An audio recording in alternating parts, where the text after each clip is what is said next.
Hello and welcome to a short video on developing emotional resilience with a particular focus on developing the mindset that is required for emotional resilience. My name is Dimpna Hannon and this is the Hannon Clinic. Resilience is a term that comes from the world of mathematics and physics, and it relates to the amount of stress or strain that a body can take before it breaks. Emotional resilience is a term that is now used within the workplace, and it describes the ability for a person to come back to normal after having come through a very stressful time. So resilience is one of those things that some people have automatically built in and they can cope with situations a lot better, and some people find it very difficult not only to cope but when they come through it to be able to come back and be stronger than what they were before. So when you think about it, any person at any given time, we're in an environment with all kinds of information feeding into us. And some of that's very positive and some is very negative. So if we look at it like this, if we take this as being you, the negative impact from the environment tends to come in the form of stress or strain.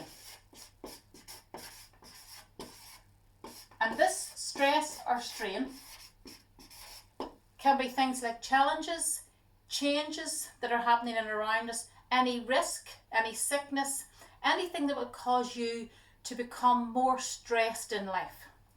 And this feeds into us from different factors. So you could have something going on at home, but also something going on in the workplace, so that the stress increases.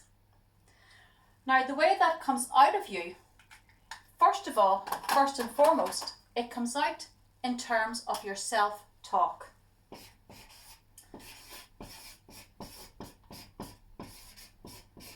Now, your self-talk then relates into your thoughts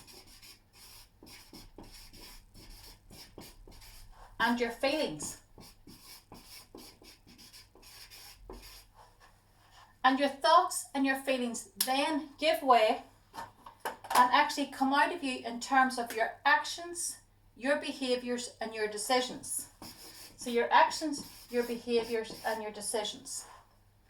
So when you're in an environment where everything's really good and all good information is feeding into you, your self-talk will be very positive, very light, very calm. So your thoughts and your feelings around this will be very light and calm. So you in general will be very good in around people. But when your environment feeds in a lot of negativity, a lot of the stress and strain, your self-talk can be very detrimental to you.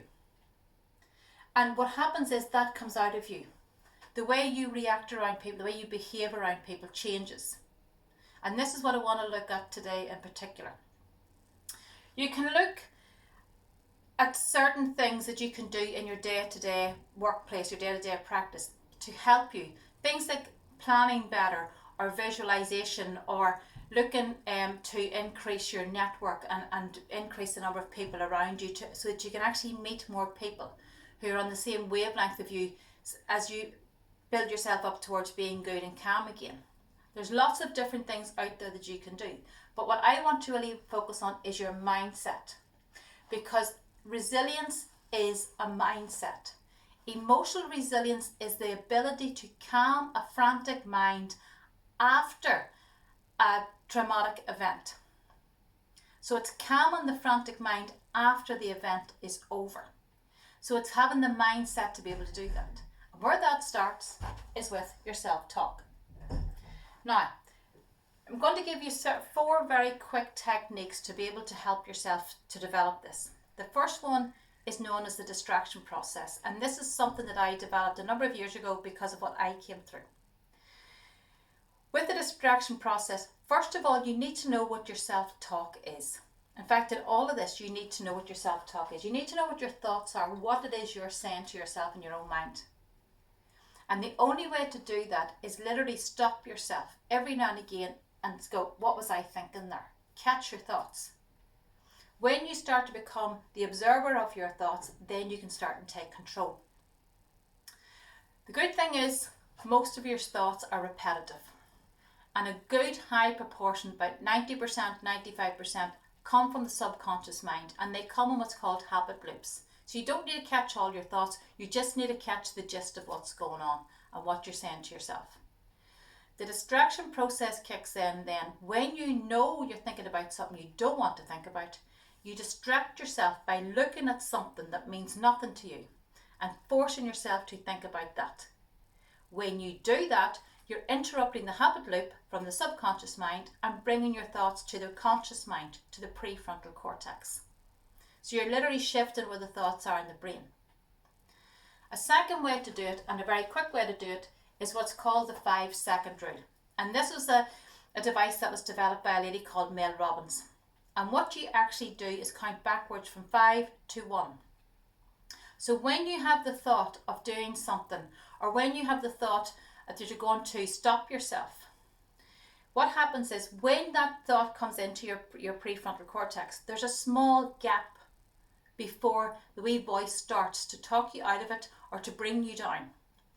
By counting backwards 5, 4, 3, 2, 1, what you're actually doing is filling that gap, which means the thought doesn't get a chance to come from here. You're filling the gaps what stays at your conscious mind, stays at your prefrontal cortex. So by doing that, you can actually fill the gap and keep yourself focused on what it is that you do want to think about, the things that you do want to do, and not allow the habit loop of self-talk that's bringing you down. Not allowing that to get in. One other one is visualization. Visualization is a very powerful tool, but you have to add the feeling to it. We're very good at visualizing the very bad things that could happen to us. Very poor at actually going into a full daydream about the brilliant things that could happen to us. When you start to see what you're thinking and you start to hear yourself talk, start to change it, but start to bring in visualizations of this in a really good sense. And another technique that you can use to find out what it is that you do want to daydream about is the jar of life. In it, I identify the rocks that you can use. The rocks that you can identify are the things that you want to be thinking about. So the combination of the distraction process, the 5-second rule, visualization, and the jar of life to determine what you want to think about. All those things will help you change your self-talk. When you change your self-talk, you change your mindset. Because even by changing the language of the way you say something, so instead of saying, I'm tired of being in debt, that's the same thing as saying, I have a lot of money. It's the same daydream. You know, you may be in debt all the time, but you may be managing your money, which means you're not completely broke. So you're tired of it. But by focusing on that, that is what you get. So change your language. And daydream having abundance. Daydream having the money. Because that will start to lift you. Okay, so when you start to change the way you actually speak to yourself, and you interrupt the habit loops, and you bring in thoughts that you do want to think about, you change your mindset. When you change your mindset, you can actually influence then your thoughts and your feelings. And when you do that, you will influence your actions, your behaviours and your decisions. And it has a ripple effect and it gathers momentum. So the more you do this, the better you feel. The environment may not have changed. You still may be under a lot of pressure. But how you react to it, how you choose to think about it has changed. And that's the key to developing the mindset for emotional resilience. Thank you.